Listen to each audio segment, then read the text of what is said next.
What's up, guys? Welcome to Unbothered Talk Show. This is where real feelings meet real conversations. It's a podcast where we have conversations around mental health, healing, change, and growth. My name is Christian DeBolt. I'm a content creator, founder of Unbothered Talk Show. And with me, I have. You got Queensley, fashion model. Yeah. What's up, guys? This is Joel, Dynamite Dojo, Instagram. Yes. So, guys, we have a very interesting conversation, if I may say, for you guys today. We'll be talking a lot about pressure as a man, especially. But before we do that, I just want to have a quick check in with my guest. You guys want to share how you guys feeling today? How you doing? How's the world been treating you guys as men? Do you guys want to talk about it? Firstly, it's cold. Yeah. Feeling good. Still alive. Yeah, the world is rough, but we're still here. We're still here. Yeah, no, I feel good. It's a good day. It's cold and wet. Looking forward to the conversation. You take it one day at a time. Okay, so just speaking around pressure, what you guys think about pressure as a man? Do you guys feel like the world is fair enough towards men, or do you think the world is equal as into like how they treat both women and men? What's your take on that? Definitely, I know the world doesn't treat men and women the same. There's a lot of pressure when it comes to men because, as a man, it's different. You have to provide, you have to go find yourself and all that. There's no one's coming to say, Yeah. so that's what makes life a bit difficult for men compared to women. Yeah. It's a hierarchy. There's different expectations for. We're all expected to play different gender roles. Men have their roles, women have their roles, children have their roles. So we not all have the same goal or outreach in life. We're different. We're programmed differently, and we have different expectations from society. So it's never going to be a story of equality because it'll never be equal. Okay. And then the one thing obviously that I would like us to discuss, because you find this in most African homes where both parents are not working. The boy just finished school. Well, let me say both the boy and the girls finish school, but they put more pressure on the boy to go out there, find work, contribute to the family, but then the amount of pressure that they put on the girls is less. Do you guys want to explain why is that so? What you guys think about that? Is it fair enough? Is it okay to say, okay, you know what, I'm a boy, you know what, I need to go out there and provide for my family while my sisters are just sleeping in the bedroom, they don't want to help out. What you guys think about that? For me, I just feel like it's a pressure which comes with family. It's a thing that, as Joel said, it's a thing of we're born as men, and there's some certain responsibilities we have to do. We get. So as a man, they expect you already when you reach a certain age to go out and seek and find, help and bring it back home. Not as a girl. A girl, they know that even if she studies or even if she works or she doesn't work, there's always going to be someone who's going to come and free her. Yeah. That rich man who's going to come and get married to her and make her life easy. So we're expected to go out there and find life so we can actually help out or bring that life also to our females and all that. But don't you think, because you mentioned it with the girls, there's always going to be like a rich guy who's going to come and take them. But some women as well, they are rich and then they like fall in love with the man who has absolutely nothing, and they also save the man. Would you want to be in that kind of place where a woman takes you in and be like, you know what, busy, don't do anything. I'll work and I'll provide. At a certain extent, patience. At a certain extent, why am I saying that? Okay, it also decreases a bit of pressure on your side, but then I don't want you to take it of me for the rest of my life. I want it to be a thing of, for now, you supporting me until I find myself, and then we find balance in the relationship. Yeah, you get. Not like now, I'm a burden to you. No, I wouldn't take that. Yes, you would want to be a Yeah. So I'm a black traditional man. So my views or my school of thought is a little bit different to that. As society, we men are expected to obviously provide security, protect, and to take care of our families. Being in the care of a woman, increases for my sisters, especially my black sisters.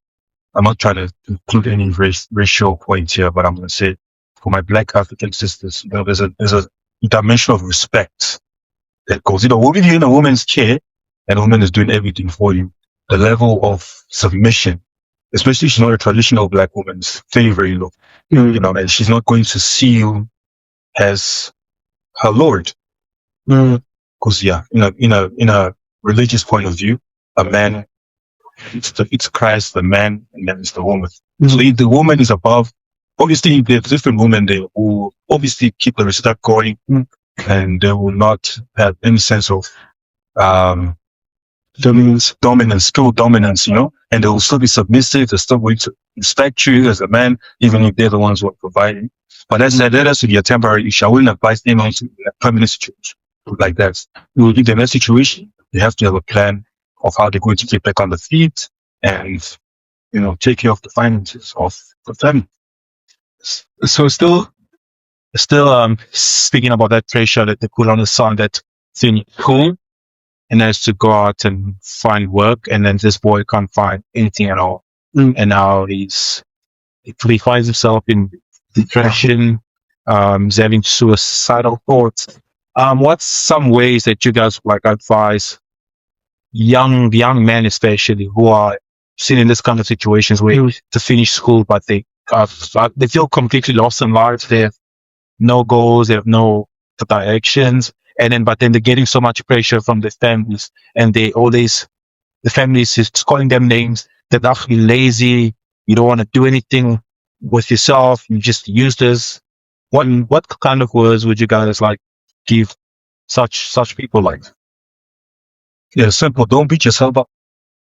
If your parents are particularly, their primary care is to take care of you and to get you to a level of, to set you up for something. If they're not able to do that and they're being judgmental towards you and adding pressure, that is not entirely your fault. You need to be at peace with that, and you need to understand that the world does not revolve around anyone but you, and you are the master of your own life. If you allow your parents or your family to pressurize you, while they're prime, you don't owe them anything. You don't owe your family anything. Your parents, you don't owe them anything. Your siblings, you don't owe them anything. You owe yourself everything. Yeah. The primary care of parents and caregivers is to take care of you, to reach you to a certain level where they let you to be independent. What you do with your life is up to you. Yeah. And I'll say, don't let pressure make you do something that you might regret. So pressure is a temporary thing. Don't make it feel like, okay, at this point, because I can't do anything, life after school, I can't find work, I can't do anything, which means my life ends here. No. Sit down, go back to the drawing board and think about some better plans that you do. Because when you're under pressure doesn't work for everyone. When you're under pressure, you might as well make some hasty decisions which will be felt to your future. But if you sit down and think about a plan, and also talk to your parents, let them understand that they should put a lot of pressure on you because you feel out yourself, then you get some for sure. Joel mentioned a part where he said, don't let your parents leave how they want you to leave. Do what makes you happy. We also had a chat with you guys last time where the guys mentioned that your parents they put pressure on you because they want you to live the life that they wanted to live for themselves, when they unfortunately could not accomplish that. So they put all this pressure on you and they tell you, you can't do this, you can't do that, you can't have your own apartment at this age, you can't buy a car, put your money in your savings, do this, and then you find yourself at the age of 30 with nothing. With nothing, because you would listen to what your parents would say, would control your life. How do you guys feel about that? Do you feel like your family, your parents have an input on how you live your life? Do you think that they're old enough and they're wise, and that we young people should learn to listen to our parents? What do you guys think about? Definitely, I would say our parents have an impact over our lives, because most of the times, 90% of whatever you become in the future, it's because of your parents. It's either in a negative way or in a positive way. because we grew up in a family, like home, whereby we listen to our parents, and it's something that psychologically like that, whereby the way you see your father do things, your mom, the advice they give you, to this time back to me. Some advice they're not even good, like advice about staying home until a certain age. Don't buy this, don't buy that, because they want you to do something that's aligned with that principles and all that. But they don't understand that giving back to me, of course, I'm part of you guys, but I'm different. I'm me. I wanna be me. I wanna go out there and explore and make a name for myself. I don't Yeah. live under those shadows. So as soon as our parents understand something like that, then life will become different. So our parents have a lot of impact on us, on how we turn out to be in the future. So you would actually listen to the choices your parents make for you. If your parents tell you, please, you know what, you're not ready to have your own apartment, for example, would you be like, okay, moms, I'll wait for you to tell me when I'm ready? Mm-hmm. At a certain extent, Is that what you're talking about? not entirely, but at a certain extent, because there's some advice they give us which are actually good, but then there's some advice also they give us according to their own points, according to what they actually wanted, in life and all that, which it doesn't align with our goals and principles. So for me, I would say, not you can listen to every advice the parents give you, but you don't actually practice all of them. You know who you are and what you want, so you know what you can practice and what you can practice. Yeah. Okay. The society. I don't know if Joel has any input on that. You want to say something? Obviously your parents mean well when they try to win from that perception. They think that they're doing the right thing, and they believe that they know what is best for you, and they do know what is best for you to a certain extent. There's a certain level of independence a young person which is in their life, where they have to make a decision that they see as best. And sometimes a lot of young people are limited in their vision or in their dreams because they have parents who are limited in terms of how they think and how they reason. They've got a very, very short way of thinking, a way that is very limited. And you have a young person who's got big ambitions, big dreams, but because he wants to be a parent pleaser, he ends up following a path that was not meant for him, and he ends up failing. Yeah. So if you continue listening to your parents, the chances are high that they give you a good advice, but it's not everything that you take from them. There's certain standards that you have to reach by yourself, and certain decisions that you have to take by yourself. A lot of successful people didn't allow their surroundings. When I mean surroundings, I mean internal surroundings, people that are very close to your family, your friends, your affiliates, your colleagues, all that. They didn't allow all those limitations to shorten their vision. And most of the time, our parents do not have a very good vision. Yeah. Because they are outdated. They live in a different era. They're from a different generation. They think that things are still working the same way as they were when they were young people. They're obviously going to push that ideology on top of you as well. And it is up to you to take it, or for you to continue having a bigger vision and a bigger plan, because there'll come a time in your life where they will not be around and you'll have to make a decision yourself. So if you're being reliant and dependent on them, then you're just setting yourself up to fail. Yeah. I mean, there's this quote that says, save yourself before you save your family. Yeah. For example, I'm going to say, for example, with the whole apartment thing that I asked you, where would you rather listen to your mom tell you when you're ready to have your own apartment? And then you say, in some extent, right? For example, for me, I feel like if you're a very successful person and you're staying with your family, we would want to keep you around them, because they're okay. If Queensland leaves, then we screwed here. There's nobody else who's going to provide us.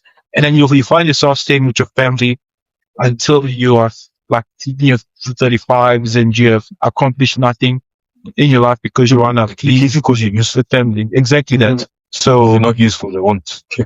Because I'm afraid if you have your own apartment, then you can't really focus on them. You can't provide for them, and that's not helping you grow. As a man. But anyways, that's it. What you guys think about this whole 50-50? You think there's 50-50 in a relationship? 50-50 between. I believe in 50-50, but not in a way that most people think. When I say 50-50 is, I bring the resources, they multiply it. If I bring the home, the house, she makes it into a home. If I bring the security, she brings the love type of thing. So we're all contributing, not in a sense of financial or materialistic, in a sense of growth. Yeah. I bring something, she brings something.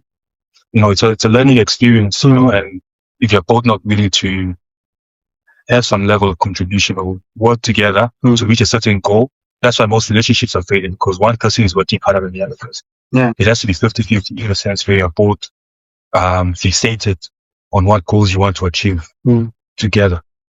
Yeah. I'm gonna add up to what Joel said, and I just wanted to ask this. Do you guys also agree when they say if both people are working, but then they're working in different directions, which means they never actually reaching a good outcome in a relationship, way. You said if they what? They're working opposite. Okay. They never reach like That's all. yes. As in like let's say we're in a relationship and all that, we all have this thing of saying I love you left and right, but then your actions, let's say unless some deep problems that I'm going through, they're not even offering me like emotional, support and things like that. But then in your mouth you're saying that I love you and be with you and all that. And that also I mean some women, you need to be patient with them. You need to also teach them that because they never they're not used to that. For example, the past relationships, they were not, how to explain this? They were not, the people that they've been with were not, expressive, So I feel like with that, it's really about patience. And if you see that your partner really loves you or love each other, I think it's really about you guys is being patient with each other. You're learning every day with that.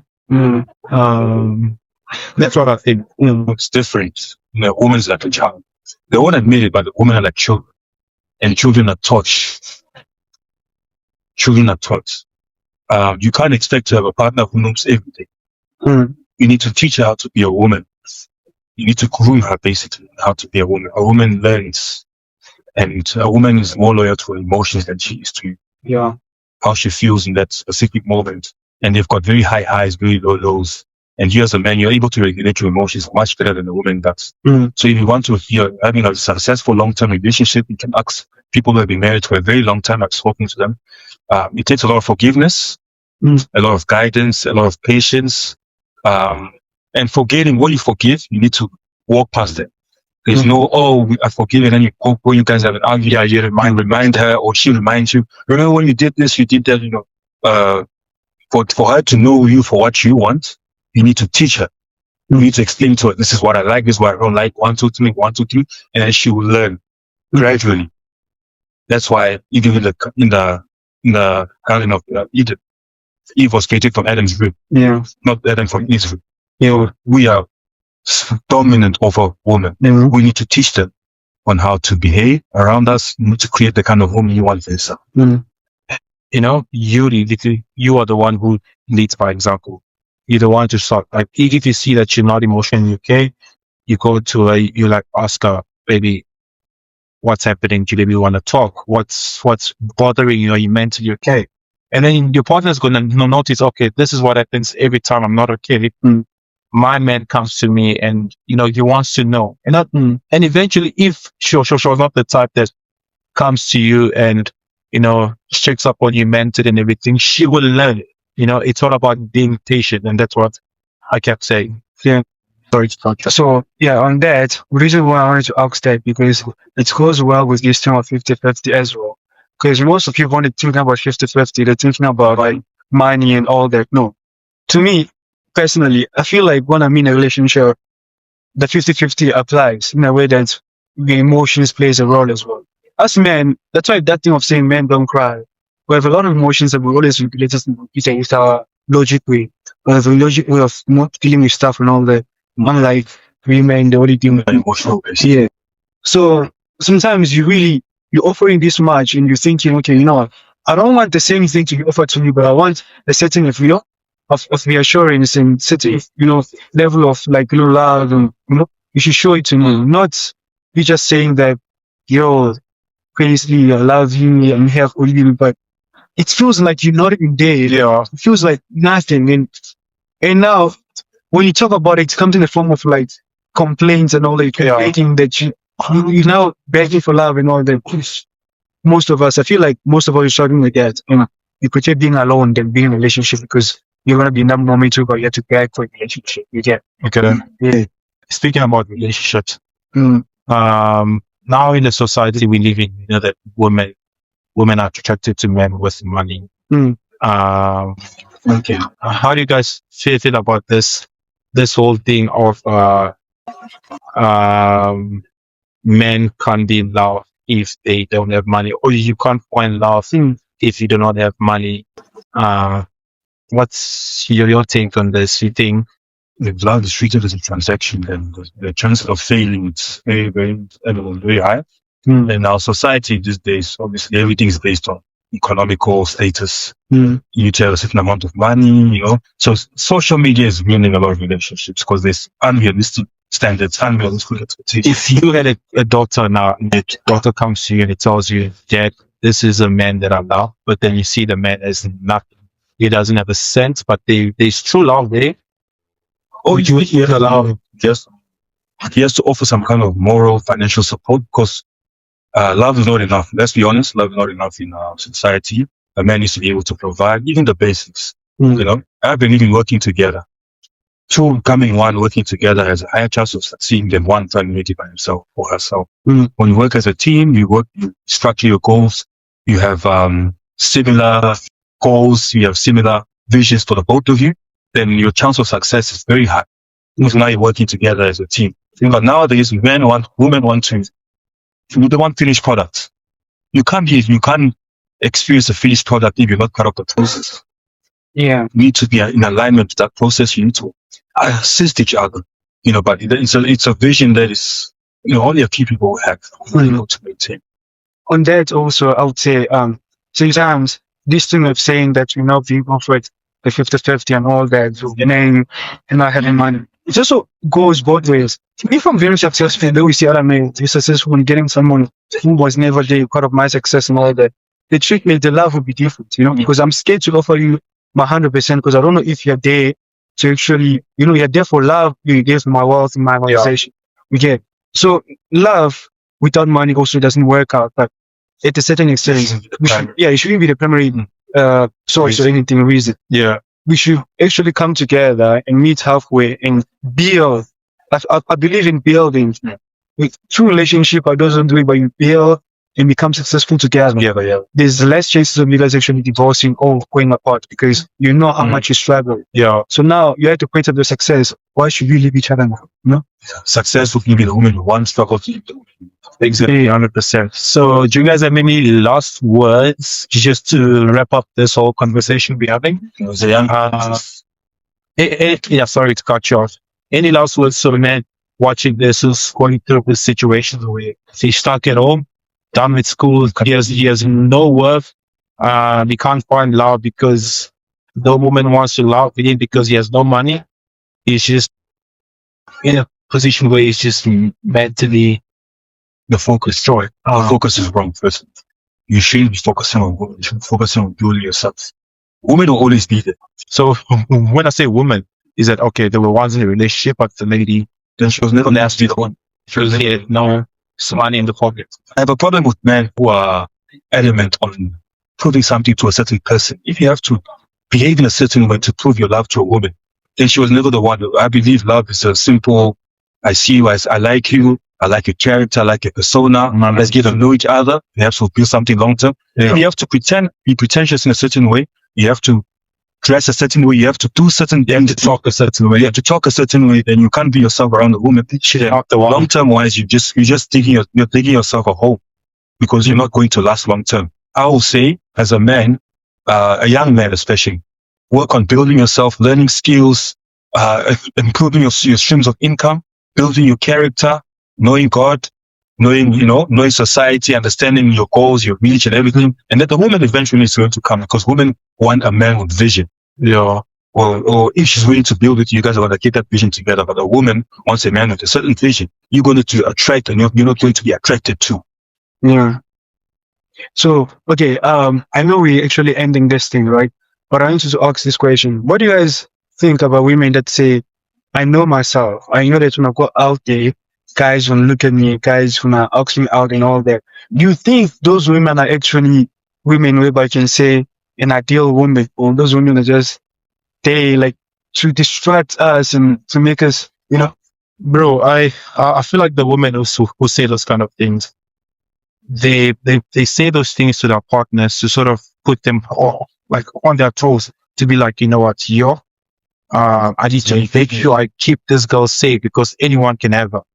So they have a reason why they say such things, that if I go out now and men are gonna come approach me, they wanna put you on your toes and on the niche and make you think like, I really got a star or in English, whatever's in a 10. It's out of 10. They want to make you panic. yeah, And for me, there's no need for a woman to say such thing. yeah, There's no need to put your man in that kind of mental state, because now you're gonna keep thinking, okay, if she goes out now, Like once they're gonna approach her. a door that has many keys is broken.